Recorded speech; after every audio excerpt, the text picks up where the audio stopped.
당신은 지금 이 순간 무언가에 지쳐 있지는 않으신가요?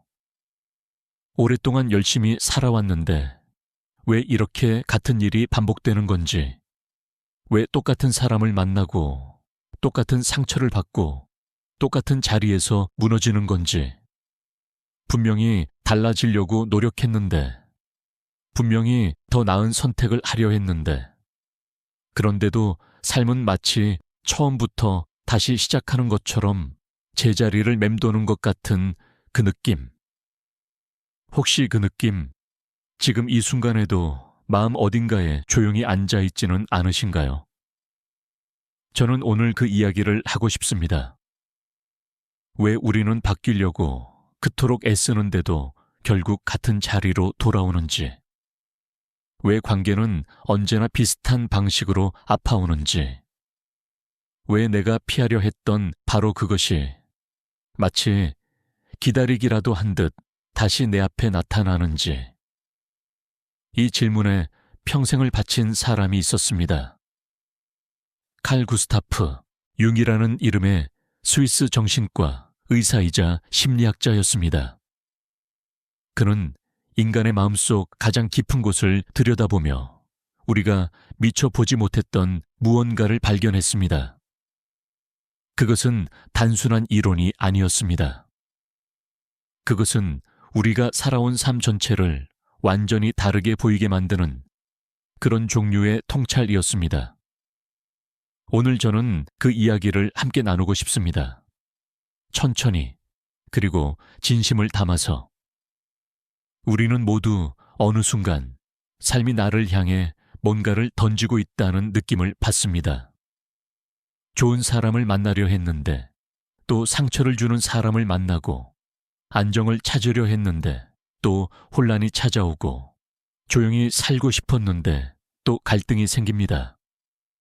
우리는 그것을 운이 없어서라고 말하거나 아니면 내가 뭔가 잘못 살아왔기 때문이라고 자책하기도 합니다. 그런데 융은 전혀 다른 곳을 바라보았습니다. 그는 이렇게 이야기했습니다. 우리가 바깥 세상에서 경험하는 것들은 사실 우리 내면에서 시작된다고. 우리가 만나는 사람들, 우리가 반복적으로 맞닥뜨리는 상황들, 우리를 화나게 하거나 깊이 끌리게 만드는 모든 것들이 사실은 우리 자신의 정신이 밖으로 던져진 것이라고. 이것을 윤근투영이라고 불렀습니다. 투영이라는 말이 좀 낯설게 느껴지실 수도 있어요. 그래서 아주 쉬운 예를 하나 들어볼게요. 어떤 분이 있었습니다. 직장에서도, 가정에서도, 심지어 친구 관계에서도 늘 누군가가 자신을 무시한다는 느낌을 받았습니다. 상황이 달라지고 사람이 달라져도 그 느낌은 어디를 가든 따라왔습니다. 결국 그분은 이 사람, 저 사람이 다 문제라고, 세상이 나를 알아봐 주지 않는다고 결론을 내렸습니다. 그런데 유용기 그분과 오랜 시간 이야기를 나누면서 발견한 것은 전혀 뜻밖의 것이었습니다. 그분은 사실 자기 자신을 가장 심하게 무시하고 있었습니다. 스스로에게 가장 가혹했고 자신의 감정과 욕구를 가장 철저하게 무가치하게 여기고 있었습니다. 그런데 그 감정을 직접 마주하기가 너무 힘들었기 때문에 그것이 바깥으로 던져진 겁니다. 그래서 세상의 모든 사람이 자신을 무시하는 것처럼 경험되었던 것이지요. 이것이 바로 투영의 작동 방식입니다. 우리는 자신 안에 있는 어떤 것을 직접 보기가 너무 힘들 때 그것을 바깥에 있는 사람이나 상황에 붙여서 보게 됩니다. 마치 내 안의 슬라이드를 바깥 스크린에 비추듯이. 그래서 우리는 그것이 바깥에서 오는 것이라고 믿습니다. 하지만 사실 그것은 내 안에서 시작된 것이었습니다. 이것을 처음 들으면 조금 억울한 느낌이 들 수도 있어요. 내가 진짜로 힘든 사람을 만났는데 그게 내 투영이라고. 내가 실제로 어려운 상황에 처했는데 그게 나의 정신이 만든 것이라고 오해가 없었으면 합니다. 융기 말한 것은 세상의 모든 고통이 환상이라거나 힘든 상황이 실제로 존재하지 않는다는 뜻이 아니었습니다. 그가 말하고 싶었던 것은 이것이었습니다. 같은 상황이 반복된다면, 같은 종류의 사람을 계속 만난다면 그 패턴은 단순한 우연이 아니라 내 무의식이 무언가를 말하고 있다는 신호라고. 그 신호를 듣기 시작할 때 비로소 진짜 변화가 시작됩니다. 융의 심리학에서 가장 중요한 개념 중 하나가 그림자입니다. 그림자라는 말을 들으면 어떤 이미지가 떠오르시나요? 어둡고 무섭고 숨기고 싶은 무언가. 맞습니다. 융도 비슷한 의미로 이 말을 사용했습니다. 우리가 살아오면서 나는 이런 사람이야 라고 믿고 싶은 자아상이 있습니다. 착하고 강하고 이성적이고 상냥한 사람.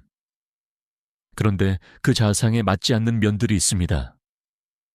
화를 잘 내거나 질투를 느끼거나 욕심이 많거나 두렵거나 나약한 부분들. 우리는 그런 면들을 인정하기 싫습니다. 그래서 그것들을 마음 깊은 곳으로 밀어 넣습니다. 없는 척, 모르는 척, 나와는 상관없는 척 합니다. 그렇게 밀려 내려간 것들이 바로 그림자입니다. 그런데 문제는 우리가 아무리 눈을 감아도 그림자는 사라지지 않는다는 점입니다. 그림자는 우리가 보지 않을 뿐 여전히 거기에 있습니다. 그리고 더 중요한 것은 그림자는 바깥 세상을 통해 자꾸만 모습을 드러내려 한다는 겁니다. 어떻게요? 바로 투영을 통해서입니다. 예를 들어 자신이 얼마나 인정받고 싶어 하는지를 인정하기 힘든 사람이 있다고 해봅시다. 그 욕구를 직접 보는 게 너무 부끄럽게 느껴지기 때문에 그것을 밀어내립니다. 그런데 그러면 어떤 일이 일어나냐면은 자신보다 더 인정받는 사람을 보았을 때 이상하리만큼 강한 질투심이나 불쾌감을 느끼게 됩니다. 그 사람의 무언가가 나를 건드리는 겁니다. 그리고 대부분 그렇게 강하게 반응하는 대상은 내가 억압해 놓은 자신의 어떤 면을 가지고 있는 경우가 많습니다. 윤군 말했습니다. 누군가가 당신을 매우 강하게 자극한다면 분노든 질투든 혐오든 그 강렬한 반응은 그 사람의 문제가 아니라 당신 안에 있는 무언가를 가리키는 화살표라고. 반대로 생각해보면 더 흥미롭습니다. 당신이 누군가에게 이유 없이 강하게 끌린 적이 있으신가요? 왜 그런지 설명하기 어려운데 그 사람에게서 눈을 떼기가 어렵고 자꾸만 생각이 나는 경우요. 융은 이런 강한 끌림도 마찬가지로 투영과 관련이 있다고 보았습니다. 우리가 자신 안에 있지만 아직 살아내지 못한 가능성, 억압해둔 재능이나 자유로움, 혹은 내면의 어떤 자질이 다른 사람의 모습을 통해 빛날 때 우리는 그 사람에게 깊이 끌리게 됩니다.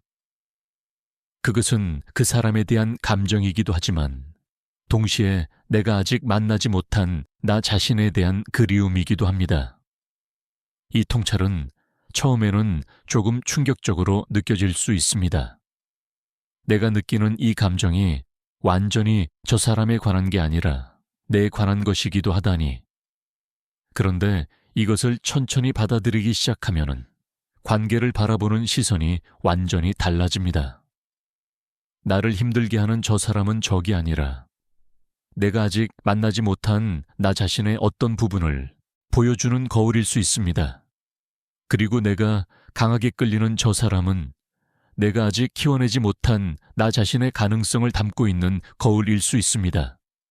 이 관점이 자리를 잡으면 더 이상 관계가 단순히 좋다 나쁘다로 나뉘지 않습니다. 모든 관계가 나 자신을 만나는 기회가 됩니다. 그런데 여기에서 자연스럽게 이런 질문이 생깁니다. 왜 우리는 자꾸 같은 패턴을 반복하는 걸까요? 한번 상처받은 것으로 끝나면 좋을 텐데 왜 비슷한 상처가 계속 반복될까요?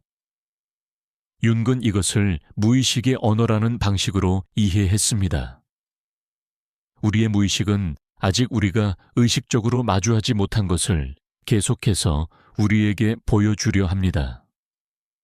마치 중요한 편지를 전달하려는데 수신인이 자꾸 문을 열지 않는 것처럼 무의식은 같은 메시지를 다른 방식으로 계속 보내옵니다. 처음에는 부드럽게 두드립니다. 어떤 불편한 감정으로, 어떤 작은 사건으로. 그런데 우리가 그것을 무시하거나 외면하면 무의식은 좀 더 크게 두드립니다. 더 강렬한 상황으로, 더 아픈 관계로. 계속 외면하면 그 노크는 점점 더 강해집니다. 그래서 우리 인생에서 가장 끈질기게 반복되는 패턴은 사실 우리가 가장 깊이 들여다봐야 할 무언가를 가리키고 있을 가능성이 높습니다. 이런 이야기가 있습니다. 어떤 분이 직장을 여러 번 바꿨습니다. 갈 때마다 처음에는 좋았는데 시간이 지나면 꼭 상사와 갈등이 생겼습니다. 한 번은 상사가 너무 권위적이어서 힘들었고, 다음번에는 상사가 자신을 제대로 인정해주지 않아서 힘들었고, 또 다음에는 상사가 자신의 의견을 무시한다는 느낌이 들었습니다. 그분은 자신이 운이 없다고 생각했습니다. 왜 이렇게 나쁜 상사만 만나는 걸까라고.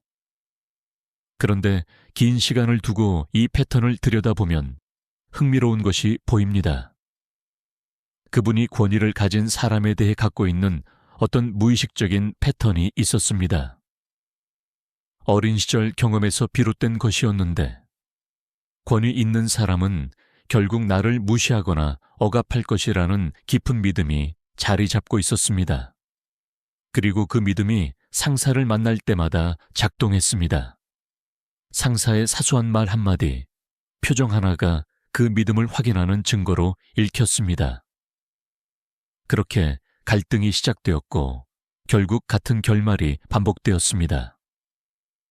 이것이 바로 무의식적 패턴의 힘입니다. 우리는 상황이 우리를 만드는 것처럼 느끼지만 사실은 우리의 무의식적 믿음과 패턴이 상황을 읽는 방식을 결정합니다. 그리고 그 방식이 결국 특정한 경험을 반복하게 만듭니다. 그렇다면 이 패턴에서 벗어나는 방법은 무엇일까요? 융의 답은 단순했습니다. 그것을 의식하는 것입니다. 보이지 않는 것은 우리를 지배합니다. 하지만 일단 보이기 시작하면 그것은 더 이상 우리를 지배하지 못합니다. 패턴이 패턴으로 보이는 순간 그 패턴은 힘을 잃기 시작합니다. 무의식이었던 것이 의식의 빛 속으로 들어오면 그것은 더 이상 그림자 속에서 조용히 삶을 움직이지 못합니다. 이 과정을 융근 개성화라고 불렀습니다. 자신의 모든 부분을 알아가고 통합해가고 진정으로 자기 자신이 되어가는 여정이라고. 이 지점에서 한국 사람으로서 우리 이야기를 잠깐 해볼까요? 우리나라 사람들, 특히 어느 정도 나이가 들어가신 분들은 어쩌면 이 무의식적 패턴이나 그림자와 씨름하는 삶을 아주 특별한 방식으로 살아오셨을 것 같습니다. 우리 사회는 오랫동안 개인의 내면보다 관계와 역할을 더 중요하게 여겨왔습니다. 좋은 자녀, 좋은 부모, 좋은 배우자, 좋은 직원. 이런 역할들에 맞게 살기 위해 자신의 진짜 감정이나 욕구는 뒤로 미루는 것이 미덕으로 여겨지던 시절이 있었습니다. 아니, 지금도 그 그림자는 여전히 우리 안에 남아 있습니다. 그 결과 많은 분들이 자신이 진짜 무엇을 원하는지, 진짜 어떤 사람인지를 한 번도 제대로 물어보지 못한 채 중년에 접어드는 경우가 많습니다. 그리고 어느 날 문득 이게 정말 내 삶인가? 라는 질문과 함께 커다란 공허함이나 피로감이 찾아옵니다. 융은 이것을 중년의 위기라는 방식으로 이해했습니다. 그런데 그는 이것을 위기라고만 보지 않았습니다. 이것은 인생의 전반전을 마치고 후반전을 시작하는 문턱이며 자신의 그림자를 만나고 진정한 자기 자신과 화해하기 시작하는 기회라고 보았습니다. 억눌러 두었던 감정들, 살아내지 못했던 가능성들, 인정하기 싫었던 자신의 면들이 중년 이후에 갑자기 강하게 올라오는 것은 그래서 사실 매우 자연스러운 일입니다. 그것은 우리가 잘못 살았다는 신호가 아니라 이제 더 깊은 자기 자신을 만날 때가 되었다는 내면의 부름입니다. 그 부름에 응답하는 것이 두려울 수 있습니다. 왜냐하면 그동안 자신이 생각해온 나라는 이미지가 흔들릴 수 있기 때문입니다. 하지만 융은 말했습니다. 진정한 성장은 언제나 낡은 자아상이 무너지는 자리에서 시작된다고. 이제 좀 더 구체적인 이야기를 해볼까요? 그렇다면 우리는 어떻게 자신의 투영과 그림자를 알아볼 수 있을까요? 융은 여러 가지 방법을 이야기했습니다. 그 중에서 우리가 일상에서 바로 사용할 수 있는 몇 가지를 나눠 볼게요. 첫 번째는 강한 감정 반응에 주목하는 것입니다. 앞서 말씀드린 것처럼 우리가 누군가에게 이유 없이 강하게 화가 나거나 이유 없이 강하게 끌리거나 아니면 특정 상황에서 유독 강한 불안이나 두려움을 느낄 때 그 강도 자체가 하나의 신호입니다. 감정이 강할수록 그 뒤에 무의식적인 무언가가 있을 가능성이 높습니다. 그럴 때 잠깐 멈추고 스스로에게 물어볼 수 있습니다. 이 감정이 이렇게 강한 이유가 뭘까? 이것이 그 사람이나 상황의 문제인가? 아니면 내 안의 무언가와 연결된 것인가? 이 질문을 쉽게 대답할 수 있는 것도 있고 바로 답이 나오지 않는 것도 있습니다. 답이 바로 나오지 않아도 괜찮습니다. 질문 자체가 이미 의식화를 시작하는 과정입니다. 두 번째는 꿈을 주목하는 것입니다. 융은 꿈을 무의식이 의식에 보내는 편지라고 보았습니다.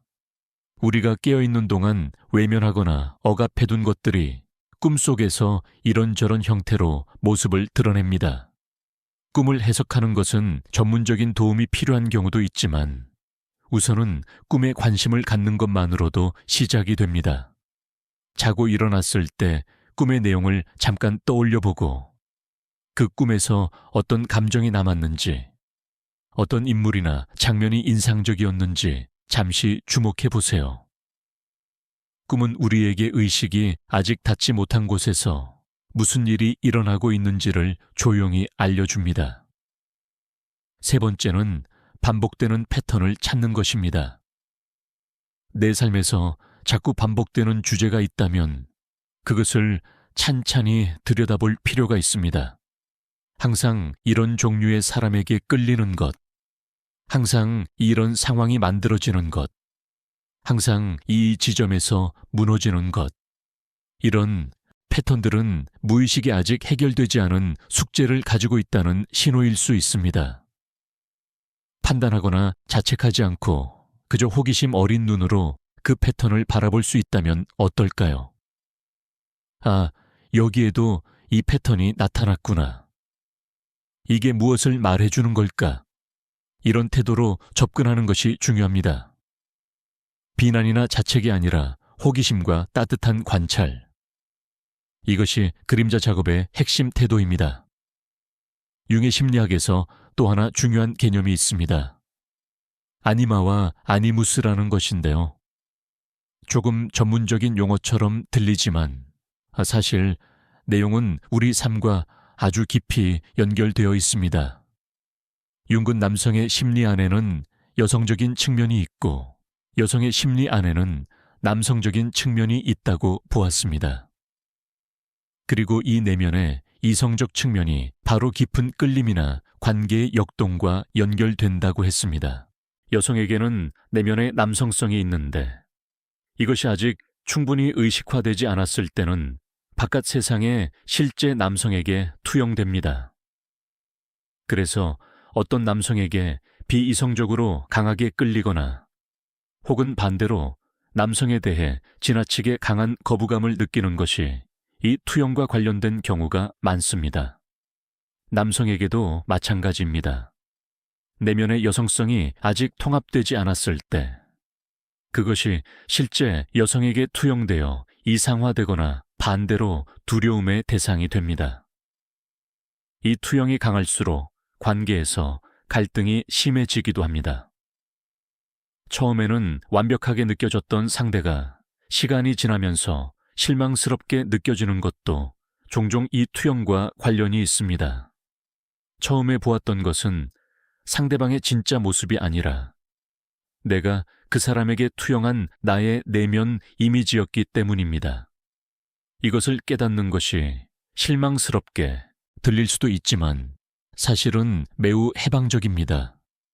왜냐하면 이 투영을 거두어들이기 시작할 때, 즉, 내 안의 남성성 혹은 여성성을 직접 만나고 통합하기 시작할 때 관계는 훨씬 더 현실적이고 깊어집니다. 상대방을 내 내면의 스크린이 아닌 진짜 한 인간으로 만날 수 있게 되는 것이지요. 이것은 연인 관계에서만 해당되는 이야기가 아닙니다.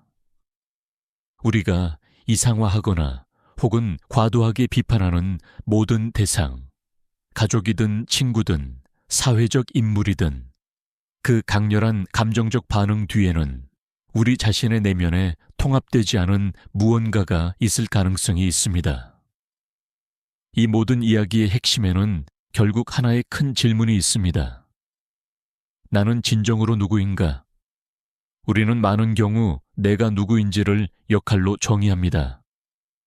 누구의 엄마, 누구의 아내, 어떤 회사의 직원, 어떤 직업을 가진 사람, 이런 역할들은 물론 삶의 중요한 부분입니다. 하지만 융은 이것들이 전부가 아니라고 했습니다. 그는 우리 안에 훨씬 더 넓고 깊은 자기 자신이 있다고 보았습니다. 그것을 그는 셀프, 즉 자기라고 불렀습니다. 소문자의 자, 즉 우리가 의식적으로 나라고 생각하는 것과 구별하여 대문자의 자기라고 할 수 있는 훨씬 더 광대한 심리적 전체성입니다. 이것은 종교적인 영혼이나 신비로운 무언가라기보다는 우리 안에 있는 가능성의 전체, 의식과 무의식을 아우르는 심리의 총체라고 이해하면 될 것 같습니다. 개성화, 즉 진정한 자기 자신이 되는 여정은 이 자기를 향해 나아가는 것입니다. 그림자를 인정하고 투영을 거두어 들이고 억압해 두었던 내 안의 여러 부분들을 만나고 통합하면서 점점 더 온전한 나 자신이 되어가는 것입니다. 이 여정은 쉽지 않습니다. 때로는 불편하고 때로는 두렵습니다. 오랫동안 믿어온 자기 이미지가 흔들리는 것은 불안하게 느껴질 수 있습니다. 하지만 그 불안은 무너짐이 아니라 넓어짐의 과정입니다. 낡은 껍데기를 벗고 진짜 자신으로 나아가는 과정에서의 불편함입니다. 여기서 한 가지 더 말씀드리고 싶은 것이 있습니다. 윤기 강조한 것 중 하나가 바로 의미입니다. 우리는 종종 행복을 원한다고 말합니다. 하지만 융은 인간이 진정으로 필요로 하는 것은 단순한 행복이 아니라 의미라고 보았습니다. 의미가 있다면 고통도 견딜 수 있지만 의미가 없다면 모든 것이 공허하게 느껴집니다. 그리고 이 의미는 바깥에서 찾는 것이 아니라 내면에서 발견되는 것입니다. 자신을 깊이 들여다보고 자신의 진정한 본성과 가치가 무엇인지를 알아갈 때 삶은 의미를 갖기 시작합니다. 한국에서 많은 분들이 아주 열심히 사셨습니다. 가족을 위해, 자녀를 위해, 회사를 위해. 그런데 어느 순간 그 열심히 살아온 삶 속에서 내가 진짜 원하는 것이 무엇인지, 나를 살아있다고 느끼게 하는 것이 무엇인지가 사라져 있는 경우가 있습니다. 그것은 잘못 산 것이 아닙니다. 다만 이제 그 질문을 다시 시작할 때가 된 것일 수 있습니다. 나에게 의미 있는 것은 무엇인가? 내가 진심으로 돌보고 싶은 것은 무엇인가? 내가 살아있다고 느끼는 순간은 언제인가? 이 질문들은 사치가 아닙니다. 이것은 진정한 자기 자신으로 살기 위한 필수적인 질문들입니다. 융은 또한 대극의 통합이라는 개념을 이야기했습니다. 우리는 흔히 이것 아니면 저것이라는 식으로 생각합니다. 강하거나 나약하거나, 좋거나 나쁘거나, 이성적이거나 감정적이거나. 하지만 융은 인간의 심리는 이 대극들을 모두 포함하고 있다고 보았습니다. 그리고 성숙한 심리는 이 양쪽을 다 억압하지 않고 통합하는 것이라고 했습니다. 나는 강할 수도 있고 동시에 나약함을 느낄 수도 있습니다.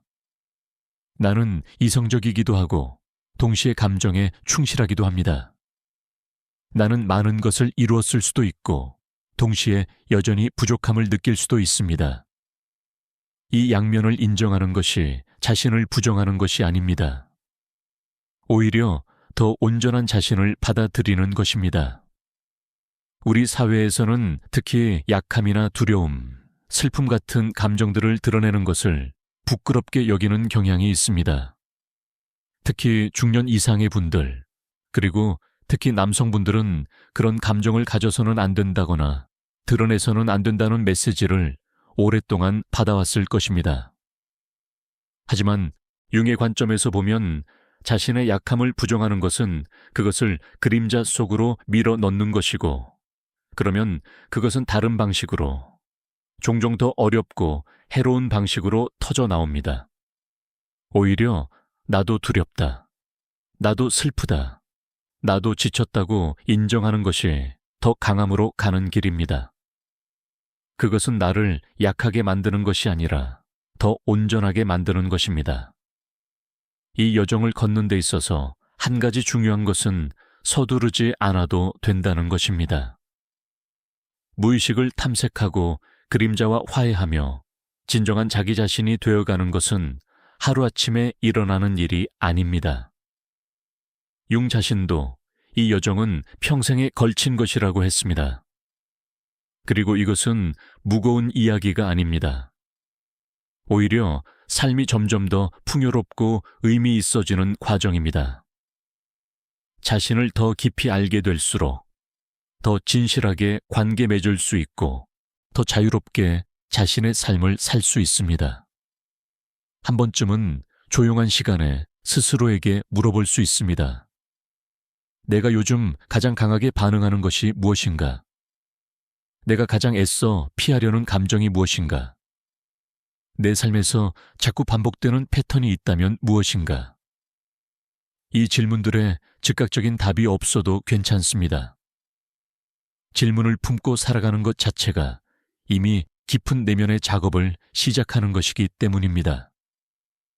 그리고 마지막으로 융의 이야기에서 제가 가장 깊이 감동받은 부분을 나누고 싶습니다.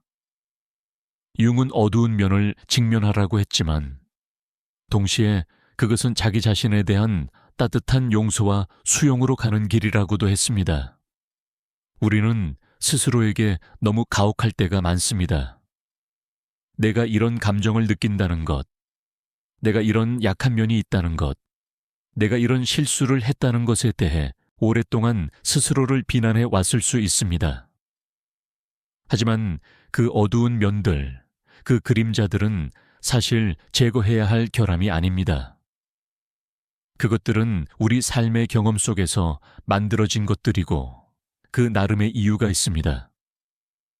그리고 그것들을 억압하는 것이 아니라 인정하고 이해할 때 그것들은 오히려 우리의 힘이 될 수 있습니다. 융은 그림자 안에도 황금이 있다고 했습니다. 우리가 억압해둔 것들 속에 아직 살아내지 못한 에너지, 창조성, 생명력이 담겨 있다고, 그것을 꺼내는 것이 진정한 치유입니다. 당신이 오랫동안 감추어 두었던 것들, 부끄럽게 여겨왔던 것들, 약하다고 생각해 왔던 것들이 실은 당신이 아직 만나지 못한 자신의 소중한 부분일 수 있습니다. 그것을 만나는 것을 두려워하지 않아도 됩니다. 그것은 당신을 무너뜨리기 위해 있는 것이 아닙니다. 당신을 더 온전하게 만들기 위해 기다리고 있는 것입니다. 오늘 이 이야기를 여기까지 함께 해주셔서 감사합니다. 우리는 모두 살아가면서 수많은 상처를 받고, 수많은 의문을 품고, 수많은 고통 속에서 그럼에도 불구하고 계속 나아갑니다. 그 여정이 결코 쉽지 않다는 것을 압니다. 하지만 융기 우리에게 보여준 것은 그 힘든 여정 속에서도 언제나 우리를 안내하는 나침반이 있다는 것이었습니다. 바로 자기 자신입니다.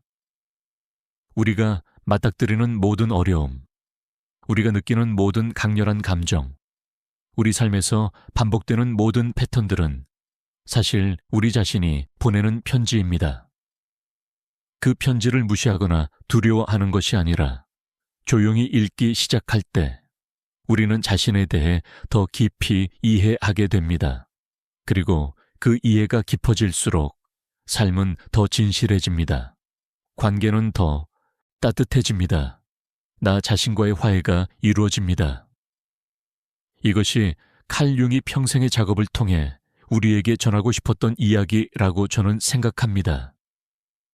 자신을 깊이 알아가는 것, 그것은 이기적인 일이 아닙니다. 오히려 자신을 제대로 알아갈수록 우리는 더 진실하게 타인을 사랑할 수 있고 더 깊이 세상에 기여할 수 있습니다. 자신을 사랑하는 능력이 곧 타인을 사랑하는 능력과 연결되어 있기 때문입니다. 오늘 단 한 가지만 기억해 주시면 좋겠습니다. 당신이 가장 불편하게 느끼는 것이 어쩌면 당신이 가장 만나야 할 자신의 부분일 수 있습니다. 그것을 조금씩 두려움 없이 따뜻한 눈으로 바라볼 수 있기를 바랍니다. 그 한 걸음이 진정한 자기 자신을 향한 여정의 시작입니다. 그리고 그 여정은 이미 시작되었습니다.